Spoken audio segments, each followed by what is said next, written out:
नहीं नहीं नहीं, आप टेंशन मत लो। अब बेटा आप यहाँ पे रहो, हम साथ में।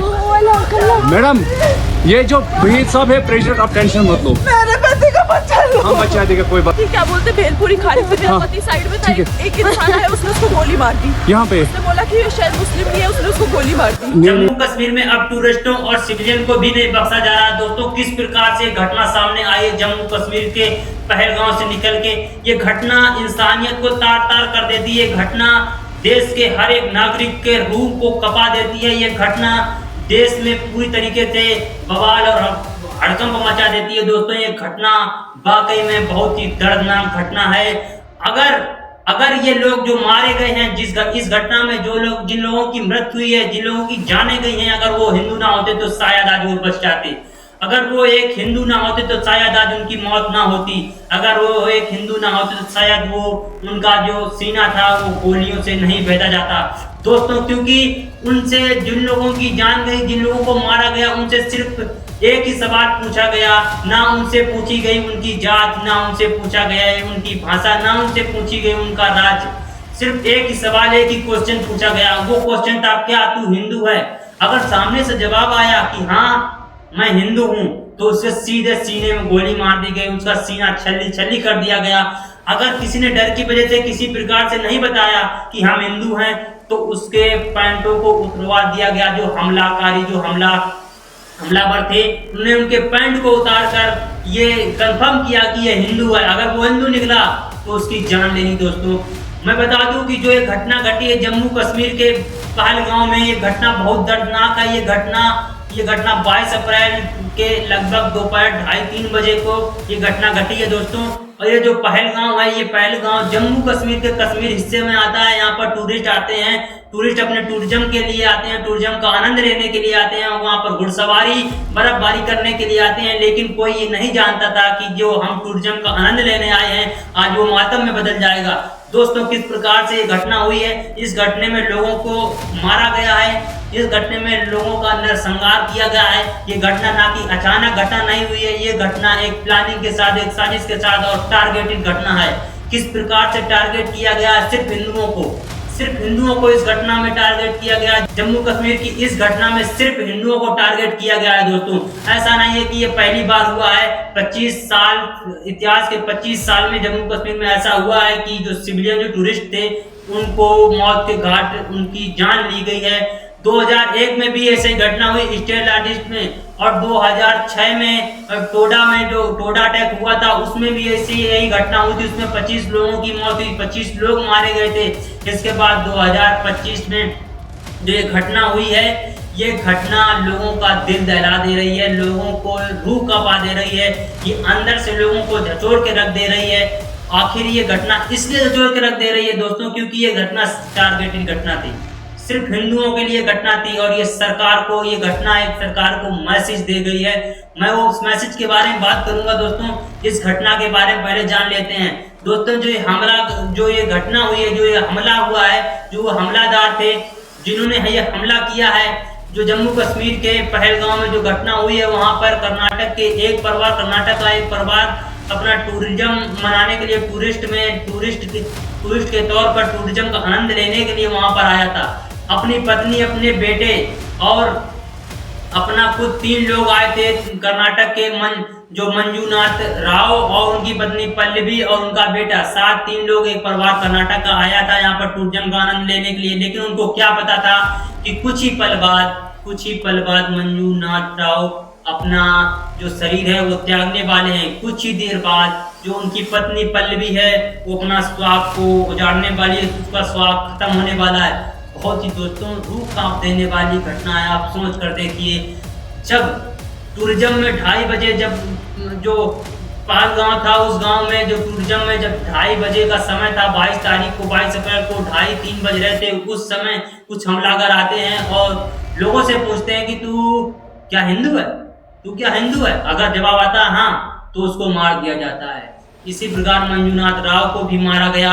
और जो पत्नी उनकी थी वो कहती रही कि अगर तुमने हमारे पति को मार दिया है तो अब हम जी के क्या करें, हमें भी मार दो। लेकिन जो हमलावर थे उन्होंने एक मैसेज दिया, कहा कि जा मोदी को बता दे, तो ये सरकार को सीधी सीधी चेतावनी दी गई है, हमलावरों ने सीधी सीधी चेतावनी दी है दोस्तों। ऐसा नहीं है कि जम्मू कश्मीर में पहली बार हिंदुओं पर खतरा आया हो, ऐसा नहीं है कि पहली बार ये बात डिफाइन हो रही हो कि जम्मू कश्मीर में हिंदू सेफ नहीं है। इससे पहले भी मैंने आपको बताया कि 2017 में जब अमरनाथ की यात्रा हो रही थी तब हिंदुओं पर आक्रमण हुआ, अटैक हुआ, 8 लोगों की मौत हुई। इसके बाद अब पुलवामा हमला 2019 में हुआ, पुलवामा हमला में 47 लोगों की जान गई थी। पुलवामा हमला के बाद दूसरी सबसे बड़ी घटना ये दोस्तों है जो इंसानियत को तार तार कर दे रही है घटना, जो भारत की एकता पर क्वेश्चन मार्क लगा रही है। ऐसा नहीं है कि हम इस घटना के जरिए या फिर इस वीडियो के माध्यम से देश के सभी जो मुस्लिम हैं उनको टारगेट कर रहा हूं, मेरा ये मकसद बिल्कुल नहीं है। लेकिन जो लोग कहते थे कि मजहब के नाम से किसी प्रकार की दुर्घटना या घटना नहीं होती है, हम लोग सब आपस में हैं, हम सब लोग आपस में भाई भाई हैं, लेकिन ये घटना क्वेश्चन मार्क इन सभी कथनों पर क्वेश्चन मार्क लगाती है कि कहाँ गया वो मजहब, कहाँ गए हम लोग, किस प्रकार से बेरहम तरीके से मारा गया है लोगों को, 1% की दया नहीं दिखाई गई है। तब नहीं किसी ने सोचा कि ये अल्लाह की इबादत है। अल्लाह क्या ऐसा कहता है कि किसी की इस प्रकार से हत्या, इस प्रकार से जान लो। मैं देश के जो मुस्लिम हैं उनसे यही कहना चाहता हूं कि हमारे साथ आगे बढ़िए और कहिए कि जो हमलावर हैं जिन्होंने ये जो घटना को अंजाम दिया है, जो टारगेट घटना को अंजाम दिया, जो टारगेट एक्सीडेंट को अंजाम दिया है, वो एक मुस्लिम नहीं थे, वो अल्लाह की इबादत नहीं करते थे। तो हमारे जो देश के मुस्लिम हैं, मैं उनको टारगेट नहीं कर रहा हूँ, लेकिन वो हमारे साथ खड़े हों और बोले कि जो हमलादार थे, जो हमलेवार थे, जिन्होंने घटना को अंजाम दिया है वो मुस्लिम नहीं हो सकते हैं। दोस्तों मैं आपको बता दूं कि जो ये घटना घटी है, ये घटना में 28 लोगों की मौत हो चुकी है अब तक। जब मैं ये वीडियो रिकॉर्ड कर रहा हूँ, यानी कि हम 23 अप्रैल के सुबह 2 बजे वीडियो रिकॉर्ड कर रहा हूँ, रात के 2 बजे के वीडियो रिकॉर्ड कर रहा हूँ, तब 28 लोगों की मौत हो चुकी है। संख्या बढ़ भी सकती है क्योंकि काफी लोग घायल हो चुके हैं। जिस प्रकार से वहां पर जिस प्रकार के हड़कंप मच गया, ये घटना, ये गोलियों की आवाज सुन के जिस प्रकार के हड़कंप मच गया, सब डर गए। जो टूरिस्ट थे, जो सिविलियन थे, सब डर गए। इस प्रकार से दोस्तों ये घटना, अगर आपने इस घटना के बारे में सुना है तो आपकी भी रूह कांप गई होगी, आपकी भी रूह कांप गई होगी। अंदर से मन चीख रहा होगा कि आखिर ये हुआ तो हुआ क्या। चिथड़े उड़ा दिए गए सिर्फ एक क्वेश्चन पूछ के कि क्या तू हिंदू है। अगर वो हिंदू है तो उसके सीने पर सीधे गोली दागी गई।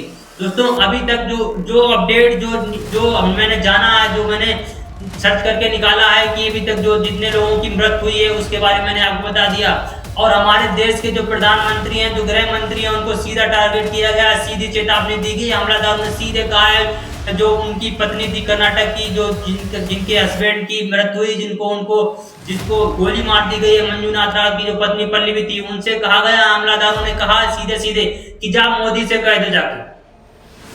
देश के गृह मंत्री, देश के प्रधानमंत्री को चेतावनी सीधे दी गई है। और मैं बता दूं कि हमारे देश के प्रधानमंत्री या फिर हमारी सरकार जो सिस्टम है वो सीधे कहता था कि 370 धारा हटने के बाद जम्मू कश्मीर सेफ है, देश सेफ है। और देश जो है, ये जो हमारी देश है, जो हमारा इंडिया, जो हमारा भारत है, वो सही हाथों में, वो सेफ हाथों में है। कहाँ गया सेफ हाथ भाई, कहाँ है? क्या ये घटना जो टारगेट किए गए हिंदू लोगों को, एक तरीके प्लानिंग की गई है? क्या किसी को नहीं भनक थी? पूरा सिस्टम सोया हुआ था, क्या किसी को भनक नहीं थी? कहाँ हमारे गृह मंत्री थे, कहाँ हमारे प्रधानमंत्री थे? तो दोस्तों अब इस वीडियो में मैं आपको बता दूं कि जो गृह मंत्री हैं वो घटना के स्थल पर पहुंचे हैं, लेकिन इससे पहले शायद ध्यान दे देते तो शायद ये घटना ना होती, शायद ध्यान दे देते तो शायद ये घटना ना होती। दोस्तों मैं आपको बता दूं कि इस चीज में पूरी तरीके से जो ये घटना हुई है रूह कपा देने वाली है, मन को झकझोर देने वाली है। तो इस वीडियो में इतना ही, और हम मिलते हैं एक नई अपडेट, नई वीडियो के साथ। तब तक के लिए जय हिंद दोस्तों।